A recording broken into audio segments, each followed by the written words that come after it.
Bonsoir et bienvenue dans l'Africa Newsroom à la une de l'actualité. Ce soir, l'ouverture ce lundi du dialogue national au Togo sous l'égide du président ghanéen Nana Akufo-Addo. Un dialogue politique direct entre pouvoir et opposition pour mettre fin à 6 mois de crise politique. Le pouvoir se dit confiant, l'opposition, elle, se dit décidée et ferme sur la constitution de 1992. Ces pourparlers devraient durer une dizaine de jours. Débat sur les attentes autour donc de ce dialogue et ses objectifs avec nos invités dans quelques secondes. Nous évoquerons également la conférence annuelle de la FANAF, la Fédération des sociétés d'assurance de droit national africain, et qui s'est tenue au Rwanda. Une rencontre qui a émis un certain nombre de recommandations autour des opportunités que représente le marché régional des capitaux. Dans notre Zoom Société, gros plan sur l'Érythrée. L'Érythrée, sur la côte de la mer Rouge, est l'un des États les plus fermés au monde. Éprouvé par 25 ans de régime autoritaire, le pays continue de se vider de ça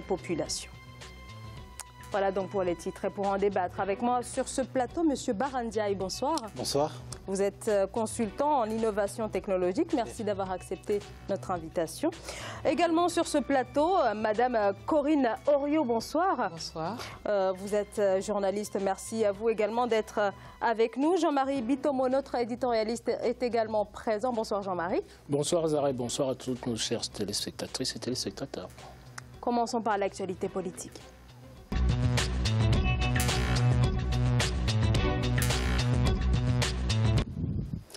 Le dialogue national politique a donc démarré ce lundi à Lomé. Ces pourparlers entre pouvoir et opposition s'ouvrent après 6 mois de crise politique. La contestation populaire a pris une tournure importante, vous le savez, depuis le mois d'août. Les Togolais descendent régulièrement dans les rues pour réclamer le départ du chef de l'État, Faure Gnassingbé. Et autour de ce processus de dialogue qui s'engage donc, un mélange d'espoir mais aussi d'incrédulité et de la méfiance également. Et Mefa Kofi revient sur les enjeux de ce dialogue. C'est un tournant décisif pour l'avènement d'une véritable démocratie au Togo. La coalition des 14 partis politiques de l'opposition et le parti au pouvoir Union pour la République autour d'une table de discussion avec en face d'eux la délégation ghanéenne jouant le rôle de facilitateur. Objectif, trouver une solution durable et efficace à la crise que traverse le Togo depuis plusieurs années. Le dialogue qui a débuté ce lundi va durer 10 jours. Il est venu ici pour assister à un dialogue qui va faire que le peuple togolais a intérêt pour avoir un État démocratique, un État régi par les droits, un État ouvert qui permette le peuple de s'exprimer librement et de choisir leurs dirigeants dans une manière transparente et libre. Je pense que c'est ça qui est le défi de nous tous. À la veille de l'ouverture du dialogue politique, les deux protagonistes ont élaboré un code. Ce document encadrant le dialogue met entre autres en lumière les sujets à l'ordre du jour. On peut noter le rétablissement de la Constitution de 1992, l'organisation du référendum portant révision de la Constitution de 1992, la transition ou encore les réformes électorales. Nous souhaitons vivement que tout se fasse dans le respect de notre Constitution et dans le respect des institutions de la République. Nous sommes ouverts pour ces compromis, mais nous sommes fermes dans nos revendications. Parce que nous savons ce que le peuple veut aujourd'hui. Nous y allons pour ne pas aller brader justement ces revendications des populations. Les protagonistes au dialogue se sont engagés à œuvrer pour l'intérêt supérieur de la nation. À ces pourparlers, pouvoir et opposition auront droit chacun à 7 sièges autour de la table de discussion. Alors les positions du pouvoir et de l'opposition semblent quand même assez éloignées. Alors d'un côté, on a le même mot d'ordre au sein des rangs de l'opposition, c'est-à-dire le départ du président Faure Gnassingbé en 2020 et le rétablissement de la Constitution de 1992. Côté pouvoir, c'est plutôt le statu quo autour de cette révision de la Constitution qui se profile et qui devrait permettre au président Faure Gnassingbé de se représenter au scrutin de 2020, mais aussi à celui de 2025. Est-ce qu'il n'y a pas de fait un énorme problème sur les principes qui guident guide ce dialogue, Barandiaï? Effectivement, vous faites bien de poser la question parce que pour moi, l'opposition et le pouvoir n'ont pas le même son de cloche aujourd'hui. Pourquoi? Parce que l'opposition appelait à l'alternance. D'une part, le pouvoir, lui, appelle au dialogue. Donc, vous voyez, il y a déjà une grande différence. J'espère que les travaux issus, en fait, de cette conférence ne sera pas, de cet accord, en tout cas, produira des accords qu'on pourra exploiter plus tard. Pourquoi? Parce que aujourd'hui, il y a 15 morts depuis août. 15 morts, c'est trop. Parce que toujours, c'est la jeunesse africaine qui est sacrifiée. Donc, l'opposition crie au martyr, le pouvoir crie à la manipulation. D'accord, ces jeunes ont été instrumentalisés par l'opposition et c'est dommage d'en arriver à ce résultat-là. Aujourd'hui, l'idée, c'est de faire quoi? D'aller vers une convergence, une alternance démocratique au Togo, ce qui n'est pas le cas. Aujourd'hui, le pouvoir de M. Faure, Gnassingbé et Adema, on va se dire quelque part que c'est une dynastie qui dure depuis 50 ans. Je pense que le peuple togolais, dans tout ça, on l'oublie. Il n'y a pas une histoire à gauche, l'opposition, à droite, le pouvoir. Il faut penser au peuple aussi, à l'intérêt de la nation. Pourquoi? Parce qu'il faudra faire converger en fait toutes ces énergies positives pour qu'à l'issue en fait de ces pourparlers, on puisse produire la sérénité qui permettra d'aller vers une élection en 2020. D'une part, l'opposition est d'accord avec les accords de 2012. Pourquoi? Parce que ces accords stipulent qu'il faut 2 mandats consécutifs. 2 mandats consécutifs et 2 tours, et un scrutin à 2 tours. Le pouvoir est d'accord là-dessus, sauf que le pouvoir togolais aujourd'hui n'est pas d'accord sur le fait que ces 2 mandats consécutifs soient rétroactifs à partir de maintenant. C'est là où il y a un problème. J'espère que ce n'est pas un dialogue de sourds et que l'issue sera positive. Karine Orio, qu'est-ce que l'opposition togolaise, mais ça concerne aussi quand même tous les Togolais peuvent véritablement attendre de ce dialogue? Alors je pense que c'est aussi un enjeu pour toute la sous-région parce que la stabilité du Togo nous concerne tous en Afrique subsaharienne. Mais comme l'a dit M. Barandiaï tout à l'heure, ce qu'il faut déplorer, c'est les morts. Sauf que pour obtenir effectivement des avancées démocratiques, ça ne s'est jamais fait malheureusement autour d'une table simplement. Il y a toujours eu des victimes et des pertes humaines. C'est ce qu'on peut déplorer. Je vous rejoins parfaitement, mais si on prend l'exemple, parce qu'on se réfère toujours en Europe, vous voyez, en France, en Allemagne, au Portugal, en Espagne, quand il y a des élections, on ne se préoccupe pas de quels sont les membres de la CENI, quel est l'organe qui organise les élections. On se dit, je me lève, je vais voter, je mets ma voix dans une urne et le résultat sera compté, comptabilisé. En Afrique, on en est aujourd'hui à se dire qui va constituer la CENI, sachant que la CENI est constituée dans tous les pays par les différentes fractions de l'opposition et du pouvoir, comme c'est le cas aujourd'hui dans ce dialogue. Il y a 7 délégués du parti de Eyadema et il y a 7 délégués de l'opposition. Donc, ils doivent normalement s'entendre et produire quelque chose de constructif pour l'intérêt général, encore une fois. Oui, mais nous, tout ce qu'on veut, c'est qu'ils s'entendent. Sauf qu'effectivement, on ne va pas brader la démocratie. Vous l'avez dit tout à l'heure, il est question de passer une alternance. Et donc, pour passer à cette alternance-là, je pense que l'opposition a eu raison de ne pas céder. C'est-à-dire qu'aujourd'hui, c'est un dialogue avec un médiateur, qui est donc le président ghanéen. On espère qu'effectivement, le pouvoir va l'entendre. Mais encore une fois, la stabilité nous concerne tous. Mais on a tous en mémoire ce qui s'est passé au Burkina Faso. C'est-à-dire que c'était un soulèvement populaire où là, le président Blaise Compaoré n'a pas réussi à trouver un accord. Il a dû partir finalement. Donc on espère que M. Faure sera beaucoup plus intelligent et va céder en tout cas pour la réhabilitation de cette constitution de 92 et surtout veiller à ce qu'il y ait un scrutin qui soit un scrutin par exemple à 2 tours. C'est bien quand vous dites M. Faure sera intelligent parce qu'il y a de l'intelligence dans tout ça. Par contre, je pense que le dialogue est faussé d'entrée. C'est mon point de vue. Parce que là, il y a 7 délégués qu'il a nommés, 7 délégués de l'opposition. Lui, il ne veut pas faire partie de ce dialogue. Je trouve ça un peu limite pour quelqu'un qui veut concilier, qui veut fédérer et qui veut mener le pays vers...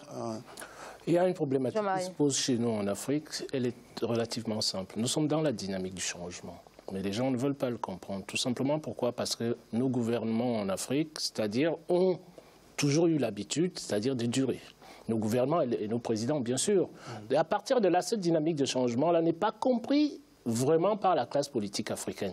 Heureusement, vous avez certains pays qui ont commencé, si vous voulez, bon, je me dis que le Togo a une chance énorme, du moins la population togolaise dont vous parlez là. Tout simplement pourquoi? Parce qu'à côté, vous avez deux pays dans lesquels la démocratie fonctionne de manière claire et nette, qui sont le Ghana et le Togo. Et le Nigeria. Vous avez aussi le Bénin. Mais à partir de là, c'est-à-dire ça va être un test énorme aujourd'hui pour le président Eyadema. Tout simplement pourquoi? Parce que ça commence à durer. Vous avez parlé tout à l'heure du fonctionnement des démocraties européennes. Nous ne sommes pas encore dans ce fonctionnement-là. Tout simplement pourquoi? Parce que nous n'avons pas des institutions qui sont déjà complètement construites en tant que telles. Nous construisons des institutions chez nous, mais nous les bafouons nous-mêmes en même temps. Et c'est là où le bas blesse. Là, vous avez une constitution depuis 92, c'est-à-dire le Togo, ça n'a pas commencé aujourd'hui, on parle de 92, en 2010, c'est-à-dire il y a tout eu pratiquement au Togo. Aujourd'hui, la dynamique, c'est quoi? C'est la jeunesse africaine qui a besoin, si vous voulez, de l'alternance en Afrique pour pouvoir faire décoller l'Afrique, que nous avancions. C'est-à-dire le potentiel que l'Afrique regorge aujourd'hui ne doit pas être obéré, si vous voulez, par le fait que vous avez des individus qui se disent qu'on ne peut pas quitter le pouvoir en tant que tel. Vous n'avez pas un individu qui est indispensable dans une nation, dans n'importe quelle nation dans le monde entier. Mais malheureusement, nos dirigeants n'ont pas encore compris ça. Je vous rejoins parfaitement quand vous parlez d'individualité. La dernière fois, je le disais encore une fois, Obama, lors de son deuxième mandat, disait « Nous voulons des institutions fortes et non des hommes forts ». Aujourd'hui, au Togo, qu'est-ce qui se passe? C'est que M. Faure-Gnassingbé est bien Nassi, sauf qu'il faut qu'il sache que le Togo ne lui appartient pas. Le Togo appartient aux Togolais. Par contre, lui aussi, il appartient au Togo. C'est l'inverse, en fait. Justement, parce que j'ai l'impression que nos dirigeants réagissent, c'est-à-dire étant dans leur propre pays, comme s'ils n'étaient pas citoyens de ces pays-là en tant que tels. La demande populaire, la demande sociale qui peut émaner de la population, c'est la population, si vous voulez, qui fait l'État. Généralement, quand on rentre juridiquement, constitutionnellement parlant, quand on nous parle de l'État, on a l'impression que l'État, c'est uniquement, si vous voulez, le gouvernement, alors que l'État, à la base, c'est toute la population, parce que tous ces gens-là, ce sont les représentants de la population en tant que tels. Ce ne sont pas des gens qui sont là, c'est-à-dire qui sont nés. Comme si je prenais l'Angleterre, ils sont nés, si vous voulez, dans une monarchie. À partir de là, la succession va se faire de père en fils, de mère en fille et tout ce qui s'ensuit. En Afrique, nous n'en sommes pas là. Donc, il faut d'abord que nous construisions, comme vous disiez tout à l'heure, M. Barra, nous construisons ces institutions-là. Et leur construction est nécessaire. Et surtout, qu'elles soient respectées par la suite.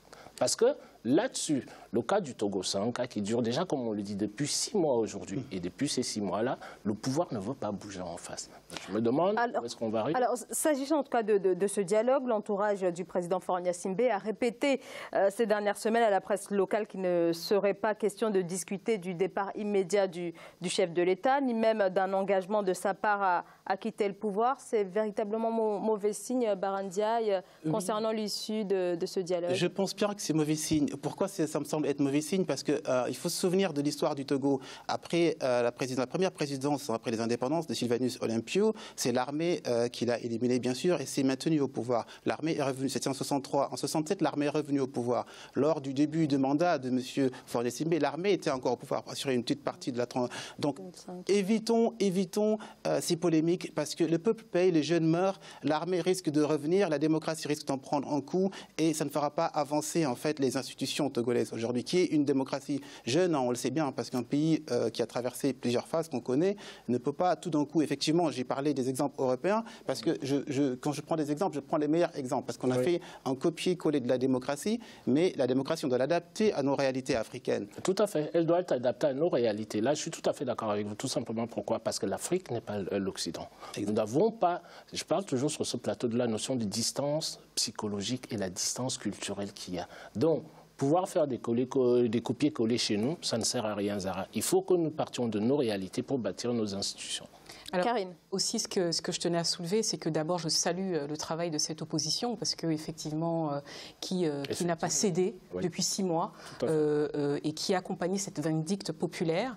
Et à côté de ça, il faut aussi souligner que là, on voit le pouvoir religieux qui s'en mêle. On a l'archevêque qui n'a pas hésité à dire qu'il ne trouvait pas que c'était important que M. Faure se représente en 2020. Donc c'est une avancée. Il appelle tout de même au calme, parce que pour lui, on le laisse aller jusqu'à son mandat, jusqu'au terme de son mandat en 2020. Et puis par contre, à l'issue de ce mandat, ce serait bien qu'effectivement, là, il y ait des élections qui soient. Donc on voit un peu comme en RDC, où c'est un peu confus. On voit quand même que là aussi, tout le clergé s'en mêle. C'est aussi important, je pense, que de voir qu'il y a des nouvelles voix qui s'imposent dans ce dialogue, finalement, ce dialogue pour une démocratie.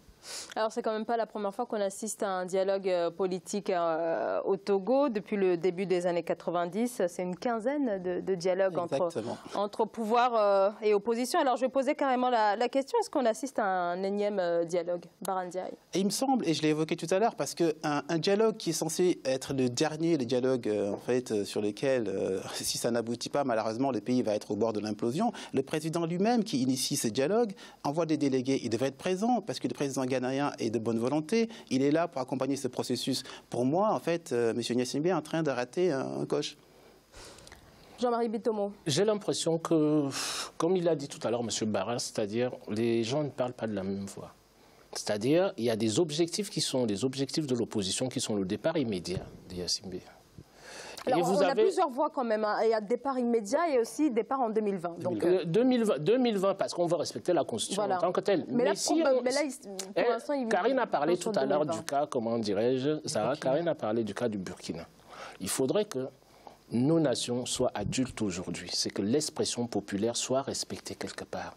Et c'est ce qui s'est passé au Burkina Faso. Ça voudrait dire que Compaoré a vu qu'il ne pouvait plus tenir, c'est-à-dire longtemps.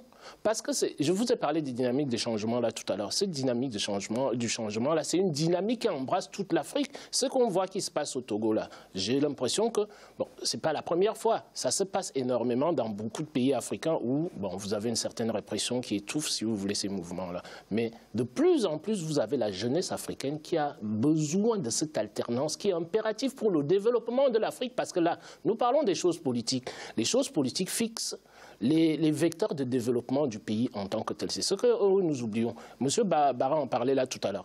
À savoir que vous avez l'aspect politique, c'est-à-dire qui est le pouvoir en tant que tel. Mais de manière sous-jacente, on parle de quoi? On parle du développement du pays, de pouvoir donner à ces jeunes-là, si vous voulez, des emplois dont on parle tout le temps, de pouvoir faire émerger l'Afrique, lui qui travaille dans les innovations technologiques, de faire comprendre, comment dirais-je, à la jeunesse que le pouvoir est là, il vous écoute. Le développement de l'Afrique aujourd'hui dépend de cette jeunesse en tant que telle, que ce soit les jeunes innovateurs, que ce soit dans le domaine politique, dont l'Afrique, il ne faut pas que nous ratons ce coche-là aujourd'hui.